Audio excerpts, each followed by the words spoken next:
Hi, my name is Kristen Swenson, and this is my video on synovial joint movements. First, we're going to do flexion and extension. Flexion is a movement that decreases a joint angle, which is very common at hinge joints. For example, on your arm, bending your elbow so that the arm and forearm go from a 180-degree angle to a 90-degree angle. Extension is a movement that straightens a joint, returning it back to a zero position. In this example, a flexed 90-degree arm extending back down to the 180-degree angle. Flexion, extension. Our next series is abduction and adduction. Abduction is a movement where a body part in the frontal plane moves away from the middle of the body. For example, raising an arm to one side of the body. Adduction is the movement of the frontal plane back towards the midline. For example, taking your raised arm and placing it back down to the side of the body. Abduction, adduction. Next is protraction and retraction.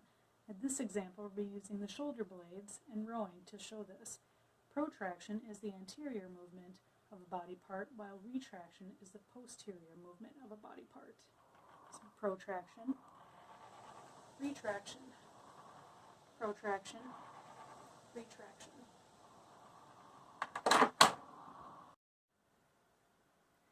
Next is circumduction.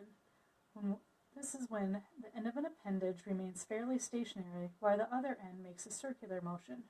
For example, an artist will reach forward and draw a circle on the canvas. The upper limb circumducts while the shoulder remains stationary.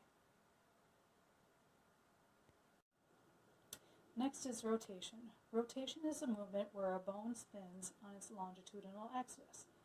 For example, bend your elbow and move your forearm and palm against your abdomen. This would be a rotation or a medial rotation. Then moving your forearm back would be a lateral rotation, a medial rotation, and a lateral rotation. Next is supination and pronation. These are primarily known as forearm movements. Supination is when the forearm turns so that your palm is up, or the anatomical position. Pronation is the opposite, where your forearm would move, causing your palm to face down. Supination, pronation. Next is dorsiflexion and plantar flexion. Dorsiflexion is a movement when your toes are elevated. For example, your foot does this while you walk so your toes don't scrape the ground. Plantar flexion is the movement of your foot so your toes point down. For example, when you press down on the gas pedal in your car. Dorsiflexion, plantar flexion. Dorsiflexion, plantar flexion.